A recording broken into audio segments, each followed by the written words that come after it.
নির্বাচন ছাড়াই বিনা প্রতিদ্বন্দ্বিতায় এমপি হচ্ছেন কুমিল্লা ৪ আসনে এনসিপির মুখ্য সমন্বয়ক উত্তরাঞ্চলের হাসনাত আবদুল্লাহ। কুমিল্লা ৪ আসনের ৩ বারের মনোনীত এমপি মঞ্জুরুল আলমকে খেয়ে দিয়ে এবারে সংসদ সদস্য হচ্ছেন হাসনাত আবদুল্লাহ। ঋণখেলাপি মামলা খাওয়ার পর কুমিল্লা ৪ আসনের এমপি প্রার্থী বিএনপির মনোনীত ঋণখেলাপি করা মঞ্জুরুল আলম মুন্সি একেবারে বর্তমানে পাগল প্রায়।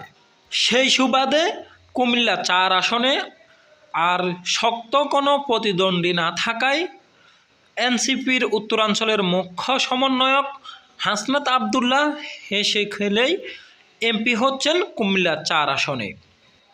এনসিপির হাসনাত আবদুল্লাহ বলেছিলেন, কোনো চোর বাটপার ঋণখেলাপি কিংবা দ্বৈত নাগরিকত্ব থাকা ব্যক্তিরা বাংলাদেশের কোনো এমপি হতে পারবে না। যেই কথা ঠিক সেই কাজ। তিনি আরও বলেছিলেন যে এই ঋণখেলাপি একেবারে রাতে ঘুম নষ্ট করে দিবে মঞ্জুরুল আলম মুন্সির। ঠিক তেমনটাই ঘটেছে তার বেলায়। শান্তিতে একটু ঘুমাতেও পারছেন না মঞ্জুরুল আলম মুন্সি, তার রাতের ঘুম কেড়ে নিয়েছে হাসনাত আবদুল্লাহ।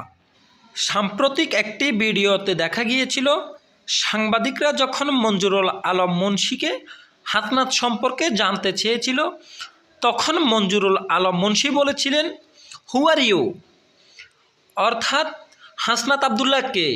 আমি হাসনাত আবদুল্লাহ নামে কাউকেই চিনি না। কিন্তু হাসনাত আবদুল্লাহ বর্তমানে এমনভাবে তার পরিচয় দিয়ে দিয়েছেন যে মৃত্যু পর্যন্ত মঞ্জুরুল আলম মুন্সি হাসনাত আবদুল্লাহকে মনে রাখবে। তাই কথায় আছে যে অহংকার পতনের মূল। অহংকারকারীকে আল্লাহ তাআলাও পছন্দ করে না, মানুষও পছন্দ করে না। অহংকারের কারণেই মানুষ ধ্বংস হয়।